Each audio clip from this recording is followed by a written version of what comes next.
Evangelho de João, capítulo 19. Queria fazer essa leitura bíblica com você. Evangelho de João, capítulo 19, versículo 32 a 34. Evangelho de João é o quarto livro do Novo Testamento. Eu sei que você vai encontrar um João lá para perto do Apocalipse também, mas aqui lá é a primeira epístola de João, segunda, terceira. Nós queremos ler o Evangelho, tá? Porque mais no começo do Novo Testamento. Evangelho de João, capítulo 19 e versos 32 a 34. Quero ilustrar aqui para você algo através desse versículo. E depois nós vamos entrar na mensagem da palavra de Deus. O que diz o texto? Olha só, nessa versão da Almeida, Revista e Corrigida, diz assim: foram, pois, os soldados e, na verdade, quebraram as pernas ao primeiro e ao outro que com ele fora crucificado. Mas vindo a Jesus e vendo-o já morto, não lhe quebraram as pernas. Contudo, um dos soldados lhe furou o lado com uma lança, e logo saiu sangue e água. Amém. Só até aqui a palavra do Senhor. Pode tomar seus assentos, fiquem bem à vontade.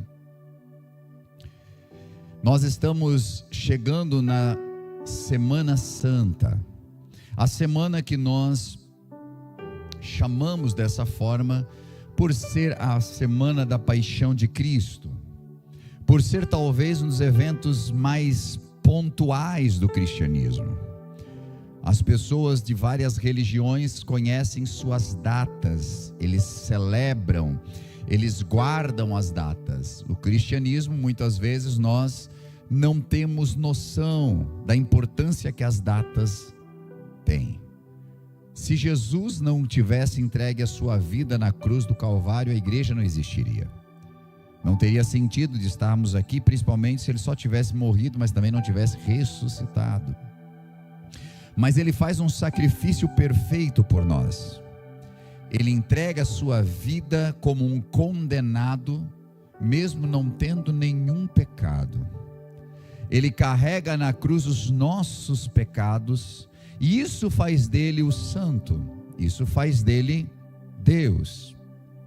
Deus que se fez homem, e estando na condição de homem, não cometeu pecado algum, entregou a sua vida na cruz do Calvário, e então, por ter esvaziado-se, não vir em forma de Deus aqui para a terra para impressionar ninguém, mas ele veio como homem, trazendo uma mensagem pura de Deus, para que todo aquele que nele cresce pudesse receber a vida eterna.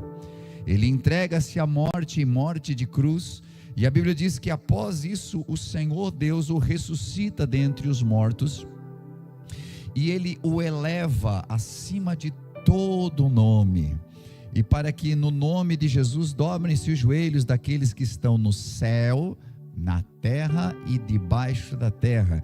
Olha só o poder que há em Cristo. Mas esse Cristo poderoso que salvou a minha vida, que salvou a sua vida, esse Cristo poderoso que tem a solução para o seu problema, esse Deus que você ainda não se conectou, talvez porque você tem um empecilho da religião. A religião para você é muito difícil, você não gosta dos dogmas de uma igreja, ou você não gosta das paredes pretas da outra, ou você não gosta das luzes, ou às vezes o som é muito agressivo, e a gente tem às vezes dificuldade de nos conectar com Deus por conta do sistema religioso. E é por isso que talvez existam tantas igrejas, para que você possa estar num lugar onde você se conecte bem. Mas é fato de que Cristo é, independente da igreja onde você está, se é uma igreja que prega a verdade da palavra de Deus, Cristo está ali à sua disposição para que você possa ter um encontro com Ele. Mas esse Cristo poderoso, um dia já esteve na situação que eu acabei de ler, crucificado. Você coloca todas as esperanças nesse homem que diz ser filho de Deus, mas daqui a pouco os soldados romanos o pegam, batem nele, cospem nele, colocam-lhe uma coroa de espinhos, batem, vão chicoteando ele até o Monte da Caveira, o Monte Gólgota. Ali, sem expressar nenhuma reação, ele deita-se sobre o madeiro, seus braços são esticados, eles lhe colocam cravos nas mãos, cravos nos seus pés. E a Bíblia diz que, como um cordeiro mudo, ele não abriu a sua boca.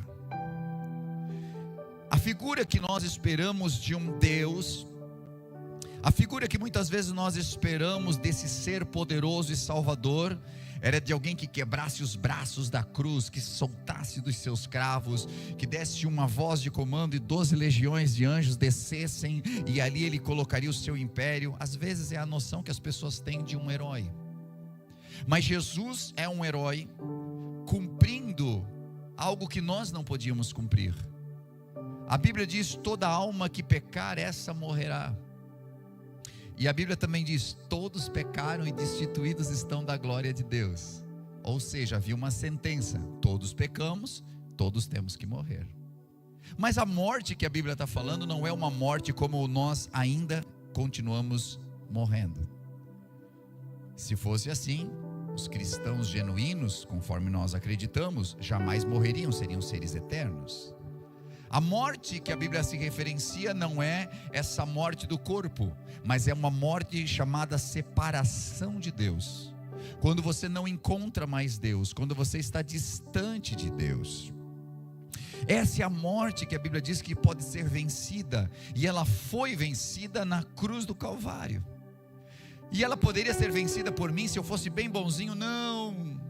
Primeiro, porque eu não consigo ser bonzinho. Nós não conseguimos ser completamente bons, mas Jesus foi completamente bom. Então ele era o único credenciado, aprovado para poder resgatar-nos da morte, fazendo um sacrifício da sua vida. E aqui eu fiz um recorte de um episódio aonde esses homens, eles olham para os 3 crucificados que tinham ali, Jesus no centro, 2 ladrões ao seu lado. E como estava chegando a época da Páscoa, estava chegando o Shabá, eles não poderiam deixar esses homens pendurados após as 6 horas da tarde, porque isso feria os princípios religiosos daquele povo. Então tinha que acelerar a morte deles. Como se acelera a morte de um crucificado? Uma pessoa crucificada, segundo alguns relatos, poderia demorar até 7 dias para morrer. Ficava em agonia constante. Geralmente não morria por conta dos ferimentos da cruz, mas pela asfixia. Ela enfraquecia a ponto de não conseguir mais fazer força nos seus pés para subir e respirar. A pessoa ia asfixiando. E eu estou contando isso para você porque nós estamos a uma semana da Páscoa e precisamos fazer memória de Jesus Cristo e do sacrifício que Ele fez por nós. Jesus, segundo diz aqui, Ele disse: está consumado, em tuas mãos entrego o meu espírito. E a Bíblia diz que Ele ali morreu, entregou o seu espírito a Deus. Então Ele estava morto. Mas os soldados então vêm com uma grande marreta e eles quebram o fêmur, quebram na altura do joelho as pernas daqueles homens que estavam crucificados ali, para que eles não tivessem mais como se levantar e respirar. Então eles morreram asfixiados na cruz daquele Calvário. Só que quando quebraram do primeiro e quebraram do segundo e foram para quebrar as pernas de Jesus, eles perceberam de que possivelmente ele estaria morto. E um soldado pega uma lança, e a Bíblia diz que esse soldado atravessa com a lança no seu peito, e então jorrou sobre o soldado sangue e água. É cheio de camadas esse texto. Primeiro porque quando João Batista viu Jesus certa vez, ele disse: esse é o Cordeiro de Deus que tira o pecado do mundo. Essa palavra tem todo o significado quando nós olhamos para o Antigo Testamento, porque o Cordeiro certa vez havia sido dado para Israel na época de Páscoa. Para quê? Para que aquele povo pudesse se alimentar daquele cordeiro, não poderiam quebrar os seus ossos, não poderiam asfixiá-lo, haveriam de sangrá-lo, e então comer daquele cordeiro e do sangue dele passar nos umbrais das portas, para que naquela noite, quando o anjo da morte passasse, não entrasse naquelas casas. Ou seja, o sangue do cordeiro, com uma marca nos umbrais da porta, trouxe salvação para a casa que tinha a marca. Isso foi chamado de Pessach, chamado de Páscoa. Aquele que pula por cima da marca, a passagem, enfim, alguns significados que tem. Mas essa foi a primeira Páscoa. Comendo um cordeiro que não podia ser asfixiado, que não podia ter os ossos quebrados, que o sangue tinha que ser passado nos umbrais da porta. E no outro dia, eles passaram da escravidão para a liberdade. Jesus Cristo, sendo o Cordeiro de Deus, ele não estava ali para livrar o povo de Israel apenas, ele estava para livrar a humanidade inteira de toda a escravidão que nós vivíamos. Então os seus ossos não poderiam ser quebrados, porque ele era uma figura, ou seja, ele era a tipologia perfeita daquele Cordeiro. Por isso que quando foram quebrar os seus ossos, não quebraram, porque os ossos do Cordeiro não podiam ser quebrados. Quando eles quebrassem os seus ossos, ele estivesse ainda vivo, eles asfixiaria, mas o cordeiro não poderia ser asfixiado.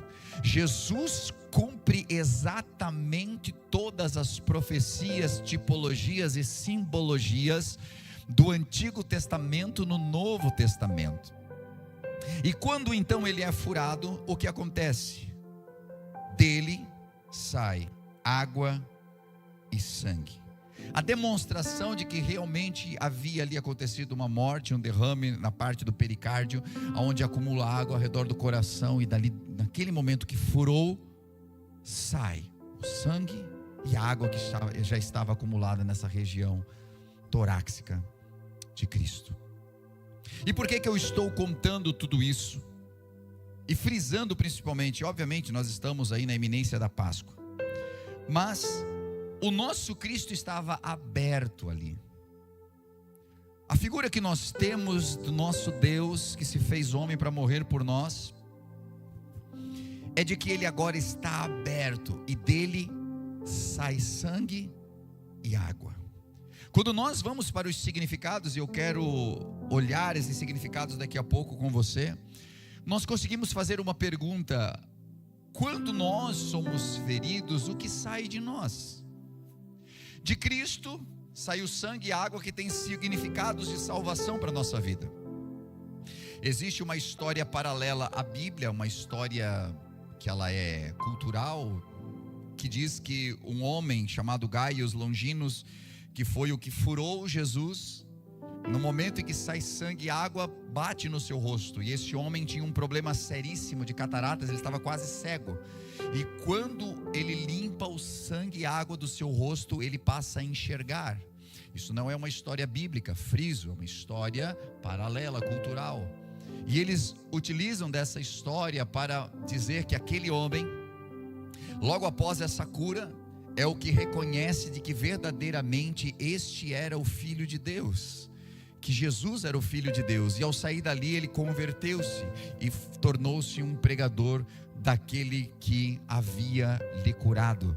E quando eu olho para essa história, que não precisa ser real, mas eu olho para a Bíblia Sagrada, que essa sim é real, eu me pergunto se de Cristo, no último ato de vida dele, e também na sua morte, ele entrega a vida para as nossas vidas, mesmo na agressão ele nos solta palavras de bênção, mesmo quando estavam pendurando ele na cruz, ele olha e diz: Pai, perdoa-os porque não sabem o que fazem. A minha pergunta é: o que nós soltamos para o mundo quando nós somos feridos? O que eu devolvo para quem me fere? O que eu trago para aquela pessoa que furou o meu lado, que machucou meu coração, que arrebentou com o meu coração?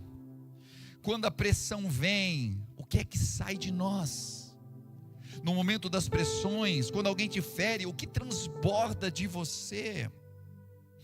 Quando não tem ninguém te olhando, quem você é?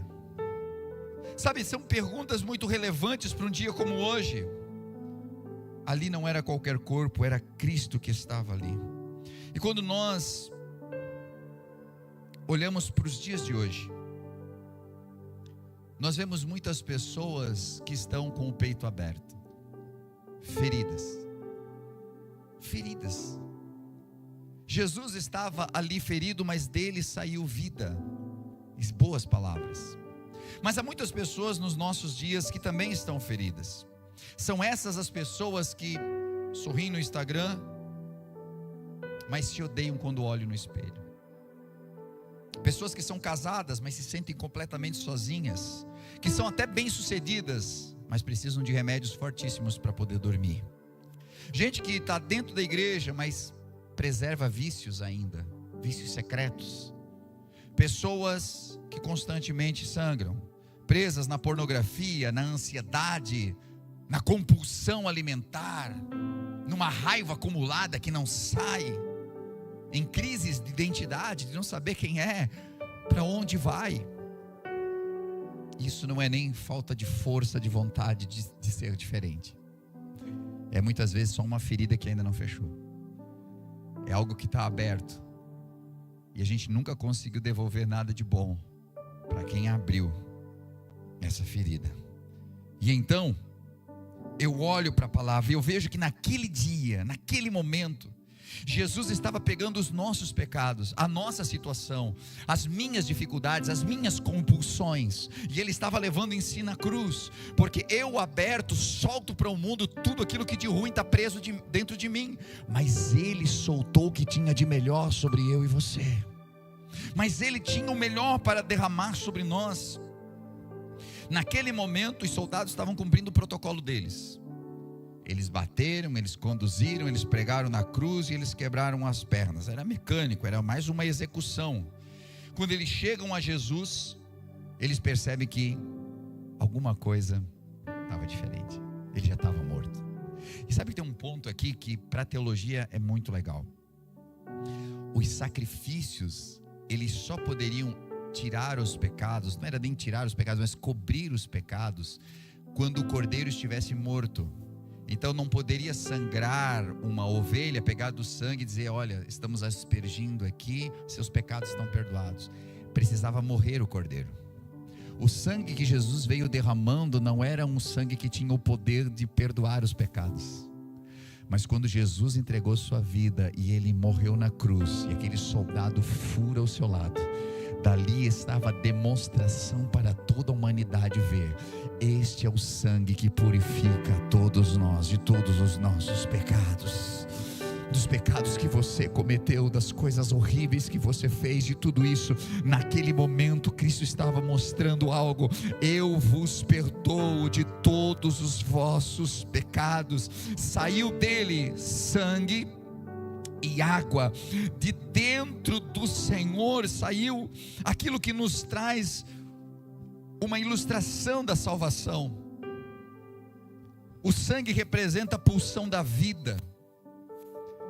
Ele é a representação da ancestralidade. No nosso sangue traz informações dos nossos antepassados. Era como se o sangue estivesse dizendo: toda a humanidade, desde Adão até as futuras gerações, todas elas estão cobertas por esse sangue precioso que Ele está derramando ali naquele momento. Quando a gente olha para a água, ela é uma representação na Bíblia de purificação, de um novo nascimento. E ali, naquele momento, quando sai água, é uma representação também de um novo nascimento, de um novo princípio. E assim como Eva saiu do lado de Adão, assim a igreja sai do coração de Jesus Cristo para nascer e tornar-se isso que ela é hoje. A Bíblia, ela vai fechando-se, ela vai de alguma maneira fechando quaisquer lacunas que estavam abertas, e aquilo que era só uma sombra do Antigo Testamento, no Novo passa a ficar conhecido e inteligível para todos nós. O nosso pecado é perdoado por completo. E quando nós olhamos para o sangue pode falar a respeito de cura, de perdão, se for o sangue de Jesus. Mas o sangue dos homens sempre falou a respeito da culpa e do pecado. E quando nós carregamos os nossos traumas, quando nós carregamos as nossas culpas, as nossas dores, nós precisamos ter um encontro com esse Cristo que nos perdoa pelo sangue precioso dele. Mas ele não trouxe apenas o sangue, ali do seu coração vem também a água. Ele não parou apenas no perdão, porque pelo seu sangue nós fomos completamente perdoados das nossas dívidas. Entenda que o sangue de Jesus te perdoa, de maneira que você não é mais culpado. A Bíblia diz que você é justificado. Isso é o sangue que representa. Mas também vem a água. E a água, ela está mostrando o novo nascimento. A água mostra a nova oportunidade. Porque não adianta apenas perdoar uma pessoa e lançar ela na vida da mesma maneira que ela sempre foi. Você já percebeu isso? De que às vezes nós consertamos com uma pessoa, mas ela continua sendo a mesma pessoa terrível de sempre. E essa mesma pessoa que não mudou, ela vai te ferir de novo. Por quê? Porque você a perdoou, mas ela não foi transformada. Quando Jesus entra na vida de uma pessoa, Ele não quer apenas perdoar os teus pecados, Ele quer transformar a sua vida. Para quê? Para que o problema que estava destruindo o seu casamento não volte para o seu casamento. Para que a sua falta de caráter, ou o teu caráter quebrado, ele não volte a trazer esses problemas que trouxe para a tua vida. Então nós não podemos apenas chegar em Jesus e pedir assim: por favor, me perdoa. Mas a gente precisa entregar a nossa vida para que Ele transforme a nossa vida, e a gente não volte aos mesmos pecados de sempre. Por isso sai dele sangue e também água. A água fala de limpeza. E aqui é algo profundo.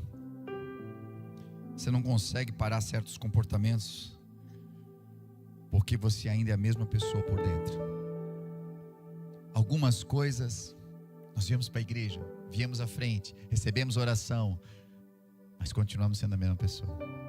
A mesma pessoa que vai até um pedaço e desiste, que vai até um ponto empolgado e daqui a pouco está desanimado. Aquela mesma pessoa que promete: nunca mais vou falar isso, mas depois está falando de novo. Aquela pessoa que diz: não, agora eu parei com esse tipo de prática, mas volta para a mesma prática. Por quê? Porque o Senhor nos perdoa, Ele nos ama, mas continuamos sendo a mesma pessoa dentro de nós. E essa pessoa é que a água que partiu do coração dele quer atingir. Essa água transformadora, essa água que fala de um novo nascimento. E eu não quero nascer de novo para ser a mesma pessoa, eu quero nascer de novo para ser uma nova criatura em Cristo Jesus. Quando nós somos uma nova criatura, nossa vida grande é uma nova oportunidade, a oportunidade de dar certo. Aleluia! Dentro de nós tem padrões consolidados, gatilhos ativos. O nosso cérebro, ele está acostumado com alguns erros, com algumas coisas que nós sempre fizemos. Se eu não colocar isso diante de Cristo, não vai mudar.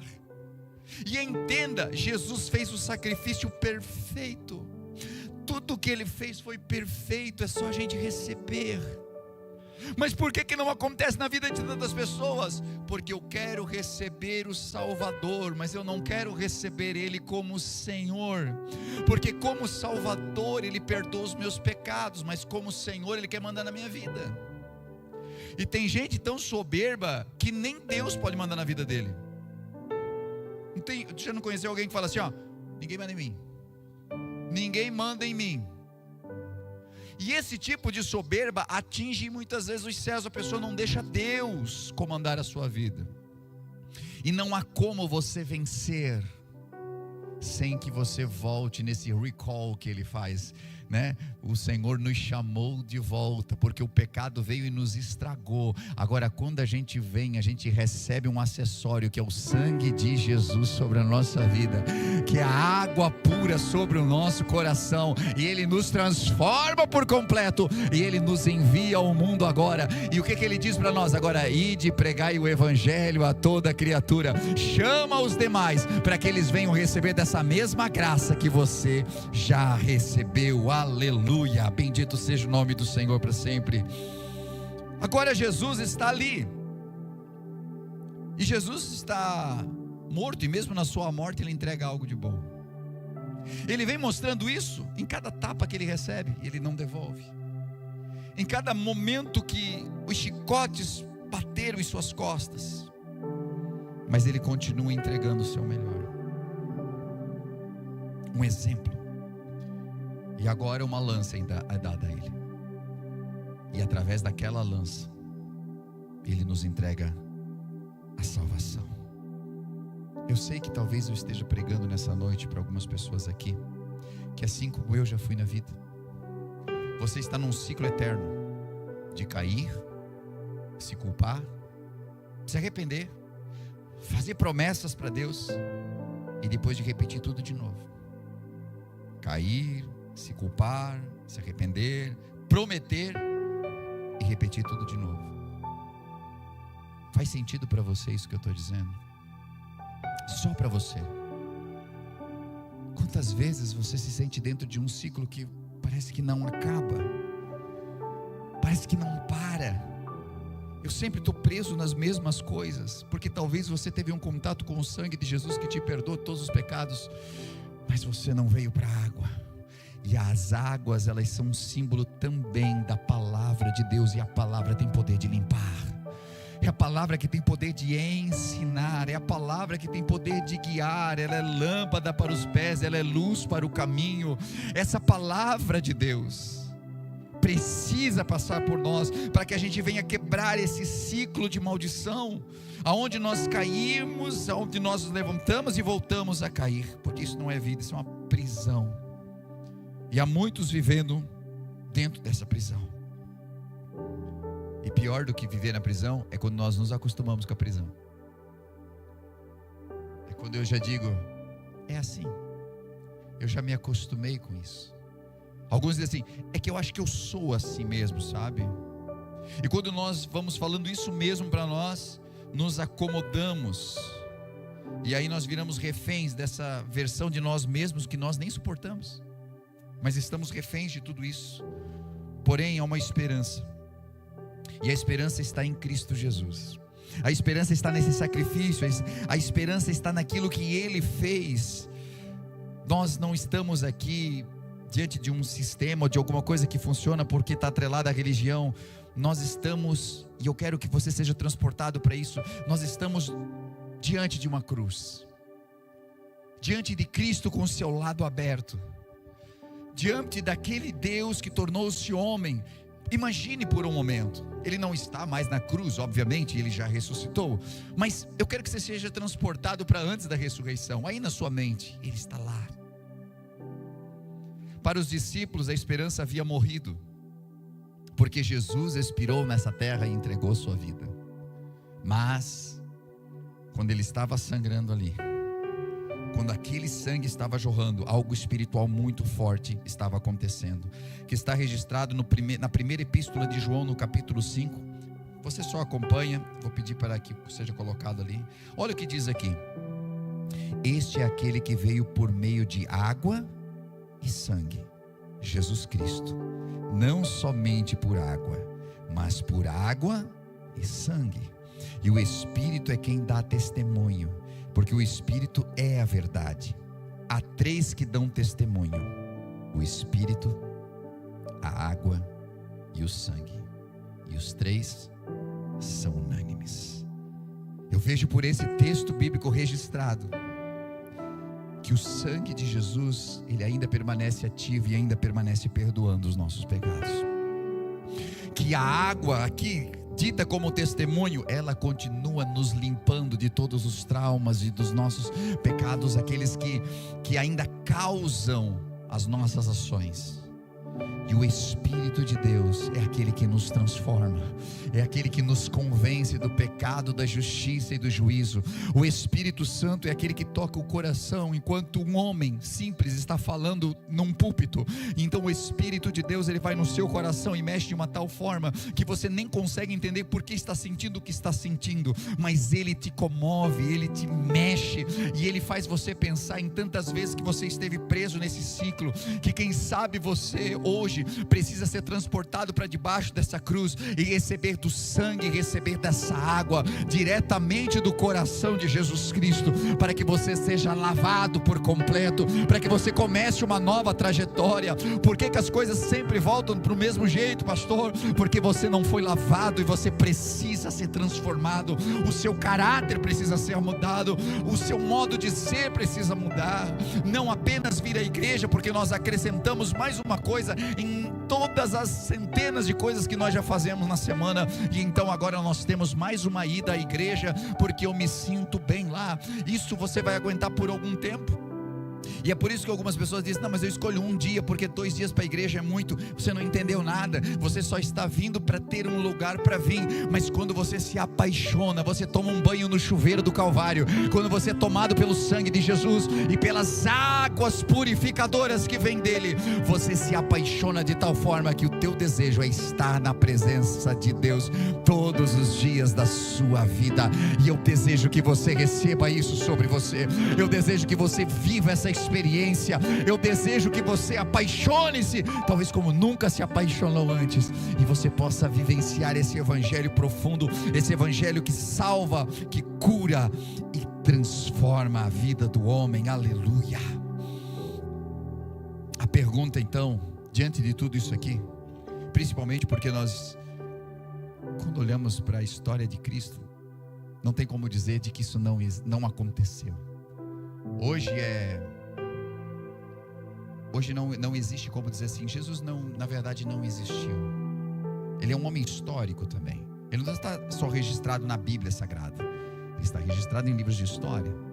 A descrição do seu sofrimento, ele pode ser analisado clinicamente, explicado biologicamente. Não existe algo que não se possa colocar em dados aqui, principalmente da sua paixão. A pergunta então não é se Jesus morreu de verdade, será que é, será que não é? A pergunta é se ele já te alcançou, se você foi alcançado por esse amor já, se você já se sentiu coberto pelo sangue dele, que te esconde do pecado. Aleluia. Porque às vezes nós conhecemos a história, mas a gente nunca foi atravessado por ela. O nosso coração nunca foi atravessado pela espada do evangelho de verdade. Aquilo que não pegou só na tua mente, aquilo que pega no teu coração também atravessa a tua alma. E hoje talvez seja um dia de decisão. Hoje talvez seja aquele dia que o nosso coração precisa receber esse perdão, ser limpo e receber uma chance de recomeçar, receber uma chance de olhar a Páscoa diferente. Ela está aí, logo vai acontecer. Ela não é mais um dia, ela não é só mais um momento com as crianças, ela não é simplesmente aquele momento de troca às vezes de chocolates ou de esconder alguma coisa. Enfim, nós temos tantas tradições que muitas vezes nos tiram do verdadeiro foco. Mas nessa Páscoa eu quero que você lembre de que um Deus fez-se homem, foi para uma cruz, e quando o seu lado foi furado, dele saiu água e sangue. Um sangue que diz: eu perdoo você de todos os seus pecados. Uma água que diz: você não vai ser mais dominado pelos teus traumas, você não vai ser mais dominado pelo teu comportamento, por uma educação errada. Você foi forjado na pancada, mas você não vai dar isso para os teus filhos. Essa água quer purificar você, ela quer te dar uma nova oportunidade, para que você saia de um ciclo maligno, de cair, arrepender, se levantar, prometer coisas para Deus e voltar a cair. O Senhor quer quebrar esse ciclo na sua vida, e Ele dar algo completamente diferente, de você receber do Senhor esse ide, e de você conseguir ir ao mundo e transmitir a vida que agora tem dentro de você. Eu e você estávamos mortos em nossos próprios pecados. Certa vez, eu estava fazendo, acho que no V3 mesmo, e eu fiz uma ilustração, e eu disse que para Deus nós éramos como zumbis. Nós nos mexíamos de um lado para o outro, nos alimentamos, mas na verdade não tem vida nenhuma. Assim como na fantasia, um zumbi que não tem vida, ele é um morto vivo, ele é um morto que anda. Há muitas pessoas que estavam dessa forma. Por quê? Porque estavam mortas nos seus pecados. Mas quando Jesus Cristo aparece, quando Ele vem, aleluia, aquilo que estava morto, daqui a pouco o coração começa a bater, o coração começa a receber vida de novo, começa a bater, e à medida que o coração vai batendo, vai trazendo vida para o restante do corpo, e daqui a pouco você que antes era como um zumbi mesmo, que só se alimentava do outro, que tudo aquilo que era vivo você queria destruir, que você tinha raiva da alegria dos outros, quem sabe você vivia coisas dessa natureza, mas agora você começa a se alegrar, você começa a sentir a presença de Deus, você começa a ter vontade de estar no culto, você quer ficar em família, antes tu não aguentava ficar na tua casa. Por que que isso está acontecendo? Porque você foi transportado para debaixo da cruz, porque você recebeu sangue, porque você recebeu água, porque você recebeu vida,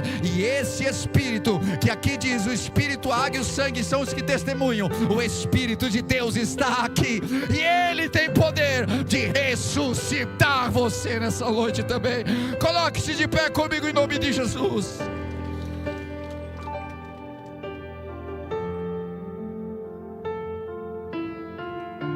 Quantas coisas que nos acabam, quantas coisas que nos fazem viver apenas a tradição do Evangelho. Eu vou para a igreja, eu tenho amigos lá, ou eu sirvo, hoje é meu dia de servir, eu tenho que ir à igreja.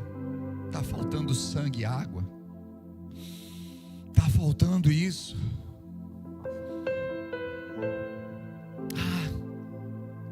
Mas o Senhor já me perdoou, eu sinto que eu sou perdoado. Mas sabe qual é o problema, pastor?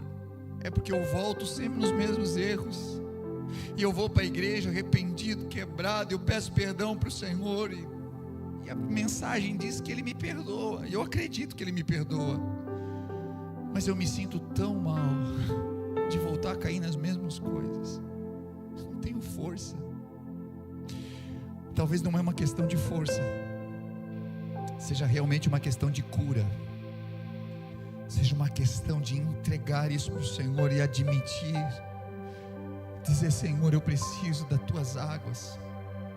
Mas enquanto o sangue, ele está atrelado a um Salvador, que vem e de uma vez nos salva e nos transporta para os céus, a água está atrelada ao Senhor, aquele que governa a nossa vida, aquele que está dizendo: se você quer, então me segue. Se você quer, abre o teu coração, porque eu estou à porta e bato, para que você possa receber dessa água, água que purifica, que sacia a tua sede, que te ajuda, que te fortalece. Para você receber dessa água, o seu coração precisa abrir para Jesus hoje. Você parar de governar a tua vida, dizer o que você faz, o que não faz, e fazer com que a tua vinda à igreja seja uma oferta para Deus, para Ele ficar contentinho com você. Não, está tudo errado, está tudo errado, e a gente pode descobrir tarde demais que está errado. A igreja é um local onde nós recebemos a palavra, onde Deus fala conosco, sim. É também esse lugar de reunião, sim, mas é um lugar de oportunidades, e hoje Deus está abrindo uma grande oportunidade aqui, a oportunidade de eu não apenas receber um Salvador, porque eu vou continuar no meu ciclo de erros e precisando sempre desse Salvador e sempre desse perdão, mas o Senhor quer derramar água pura sobre vós, diz a palavra do Senhor lá em Ezequiel, e arrancar o coração de pedra e colocar no lugar um coração de carne, porque talvez as coisas foram nos endurecendo, as nossas quedas foram nos endurecendo, as palavras dos outros foram nos endurecendo, tantas coisas que acontecem ao redor vão nos machucando, a gente vai endurecendo, e a gente pede perdão, e a gente pede perdão, e a gente pede perdão, e chega um momento que as pessoas nem querem mais pedir perdão, porque elas sentem vergonha de pedir perdão. O Senhor quer te dar um novo coração,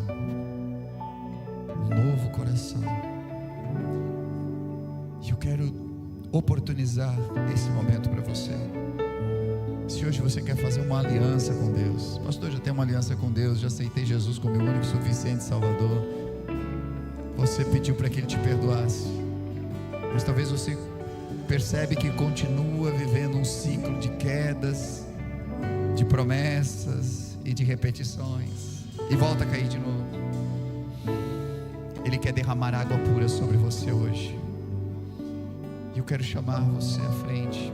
Eu quero ter a oportunidade de você vir se derramar na presença de Deus. Senhor, me dá um novo coração, me dá um coração completamente novo, me dá um coração de carne, porque o meu está duro, Senhor, e muitas vezes eu não consigo assimilar, eu não consigo aceitar, e quando eu vejo, eu estou de novo, Senhor, falhando, mas hoje eu quero vencer. E eu sei que essa é uma palavra difícil, principalmente para você sair do seu lugar, porque vai dizer, todo mundo vai dizer que eu sou uma pessoa difícil. Não importa o que as pessoas pensam, mas se você precisa fazer uma entrega, o Senhor está aqui para transplantar corações nessa noite. Ele está aqui para fazer um transplante em você. Ele está aqui para te dar um novo coração, aleluia, porque do coração dele saiu sangue e água, perdão e limpeza, purificação. Sai do teu lugar e vem em nome de Jesus.